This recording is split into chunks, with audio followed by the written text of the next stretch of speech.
Fala galera, tudo certo? Hoje no ambiente um pouco diferente. O Hilux teve que ir pro médico. Ainda não sei direito o que aconteceu. Vai ficar por lá uns 2, 3 dias. Aí tive que pegar um carro reserva aqui, rodando de estradinha igual agrônomo clássico. Interessante que agora a nossa região aqui, a soja já está um pouco mais adiantada, fugindo da primeira fase crítica. Soja está chegando, está fechando rua já. Isso aí é o que se aproxima mais ou menos do estágio V6 de desenvolvimento. É interessante que o tempo para cá está bastante fechado, está chovendo bem por enquanto, mas tem regiões também que está faltando um pouco de chuva dentro do próprio estado aqui. E aproveitei hoje para dar uma olhada como é que estão as lavouras aqui da região, ter um comparativo e ter um pouco de informação para ver como é que está o desenvolvimento e tudo mais. É claro que como a região é bastante, como é que eu posso dizer, tem bastante mudança de uma fazenda para outra, é muito mista, né? Dentro da própria fazenda às vezes a gente tem diferenças muito gritantes. Tem soja que está, a maioria da soja está nesse estágio aí de fechamento de rua, como eu falei, V6 por aí. Mas tem algumas lavouras que estão um pouco mais adiantadas e tem algumas lavouras que estão um pouco mais atrasadas também. E como essa chegada de final de ano, começo de ano novo, geralmente coincide com temperaturas um pouco mais elevadas, essas sojas que são um pouco menores, elas acabam sentindo um pouco mais, né?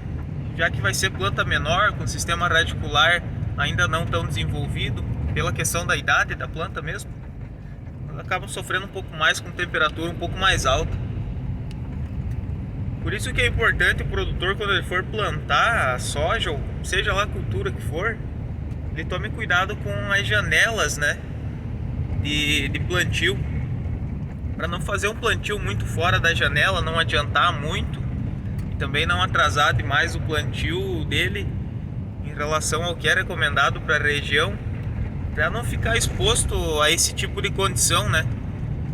No caso, uma condição de pegar um veranico aí, um período de seca, falta de chuva, ou quem sabe até deixar para fazer o plantio justo naquela época que é de maior concentração de chuva da região, aí é problema também. Até se vocês querem saber como que faz essa interpretação aí da janela de plantio, vou deixar um vídeo aí no card em que nós conversamos um pouco sobre o ZARC, que é o zoneamento de risco climático, né? Agrícola de risco climático. E é um documento emitido pelo governo, e nesse documento as entidades ali governamentais, elas colocam lá as cultivares referentes a cada cultura que são possíveis de fazer o plantio em uma determinada janela. Então lá ele coloca as datas, para cada região, tudo bem certinho, fica bem interessante. É um norte, é um bom norte já para o produtor ou para o técnico que tem interesse em saber alguma coisa nesse sentido aí. O interessante dessas nossa região aqui é que, por mais que a gente tenha chuvas constantes, vamos dizer assim, não tem faltado chuva do modo geral, mas como o solo tem uma característica de mais areia, ele tem uma capacidade de filtrar água muito grande. Então se tiver 6, 7 dias de sol aqui, 10 dias de sol, em função do teor de argila do solo, a planta já começa a sentir, a gente nota que ela está sofrendo com o sol. Agora não, vocês podem ver a soja bem verdinha, bonita, porque está chovendo bem. Mas se for para uma região que tem um pouco menos de chuva, a realidade é um pouco diferente. É interessante ver até o relevo dessa nossa região aqui. Eu vou virar a câmera para vocês poderem acompanhar. Interessante até o relevo dessa região aqui. A gente acha que o Mato Grosso do Sul, que são polos agrícolas do centro-oeste aí, a gente acha que é só planície, né? Mas não tem. Tem umas áreas um pouco mais onduladas. Nada comparado aos morros lá do Paraná, da minha região, mas tem umas áreas um pouco mais onduladas também. E o pessoal está aproveitando bastante área para conseguir fazer plantio. O preço que está a soja, por mais que o custo de produção seja alto, o produtor ainda consegue lucrar bem, está tendo bons retornos na lavoura quando o clima ajuda, né? Quando o clima favorece. Interessante é que a maioria dessas áreas aqui que tem um teor de argila um pouco maior aqui na região que eu tô, da região norte aqui do Mato Grosso do Sul, a gente consegue fazer plantio de safrinha ainda. Mesmo no sequeiro, quem não tem pivô central, quem não tem sistema de irrigação, consegue fazer milho safrinha, consegue fazer feijão em alguns casos, consegue fazer sorgo. Isso é interessante. O produtor consegue melhorar, viabilizar mais ainda a área dele. Olha que lagoa bonita que o cara tem aqui. Dá pra andar de jet ski aí dentro, cara.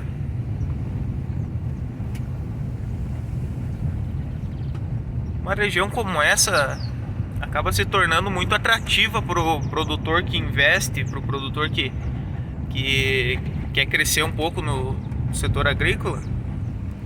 E como eu falei, a aptidão da maioria das lavouras daqui é para fazer uma safra, fazer uma boa safrinha.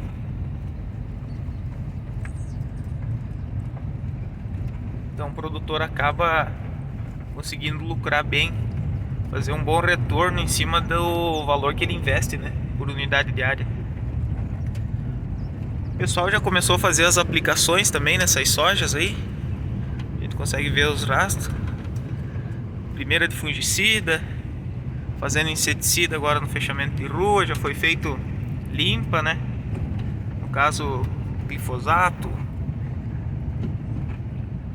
cletodin em alguns casos que era preciso. Então as lavouras bem limpas pra cá, não tem muita predominância de daninha nem nada do tipo.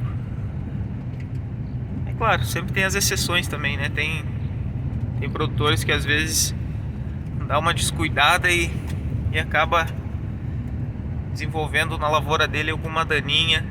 E isso é problema, cara. Daninha em lavoura, ela traz um prejuízo grande pro produtor. A planta daninha, ela compete por água, nutriente. E se está competindo, tirando água e nutriente do solo, ela está tirando da cultura que é de interesse, né? Então acaba sendo umas perdas muitas vezes silenciosas, como a população da daninha no começo não é tão grande, o produtor não sente tanto a presença dela e tanto a perda, né?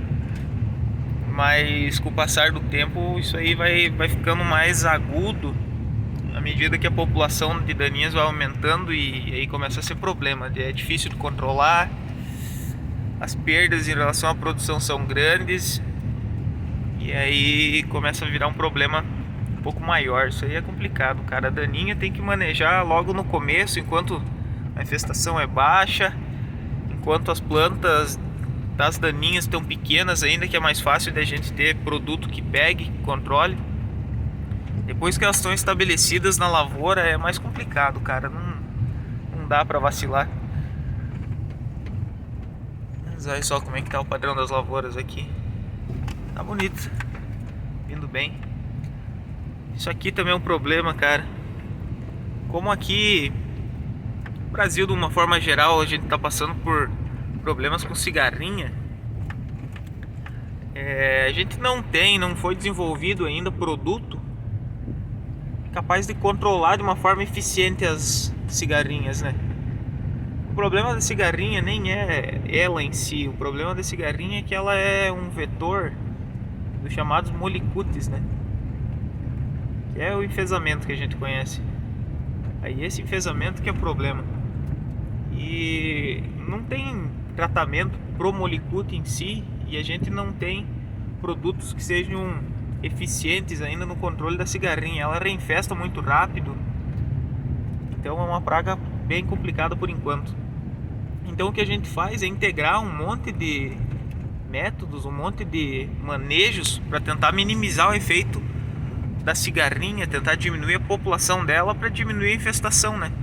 E por consequência a infecção desses molicutes nas plantas do milho. Como eu falei, aqui é uma região que tem bastante milho safrinha. Então, se o produtor não tomar cuidado na safra do cedo, matar essas tigueras de milho que sobra, que é esses pés de milho guache no meio da lavoura, fazer manejo disso aí, acaba sendo problema para safrinha, né? Porque a cigarrinha vem nesses pés de milho que sobraram, se aloja, prolifera por ali, sobrevive aí. E quando vem a safrinha, que vai ter bastante disponibilidade de milho, aí já viu, né? Essa cigarrinha sai desse milho que tá tiguera, vai para a lavoura de milho, uma disponibilidade daí de alimento enorme, que ela se alimenta da seiva do milho, prolifera muito rápido, o clima também é favorável para ela, prolifera rápido pra caramba, e a infestação vira no que vira, né? Que acaba sendo um problema. Isso aí, galera. Hoje uma conversa um pouquinho mais tranquila, mostrar para vocês como é que estava a condição das lavouras aqui na nossa região, mostrar para vocês um pouco do nosso caminho quase que diário até descer na estação, dá uns 25 quilômetros da cidade até na estação. Tinha descido lá separar uns produtos para fazer uma aplicação amanhã. Aproveitei e mostrar como é que tá as condições da lavoura para cá. Mas me conta aí, eu também quero saber de vocês, como é que tá as condições da lavoura nas regiões de vocês aí. Deixa a região que você tá falando aí nos comentários e coloca como é que tá as condições. Hoje o mar tá bom aqui, tá chovendo, soja tá fechando rua também, tá embajando, tá enchendo grão. Como é que tá? Tá nos estágios iniciais ainda de desenvolvimento. Teve alguém que plantou alguma cultura que não seja a soja agora no cedo? Tem algum produtor de milho aí? Já comenta também, coloca aí qual que é a finalidade da lavoura. A gente vai trocando uma ideia no decorrer dos dias aí. Beleza, galera? Vou voltar pra cidade agora, tomar um cafezão, descansar um pouco hoje também, né? Ninguém é de ferro. Valeu, galera, um forte abraço e até a próxima. Tchau.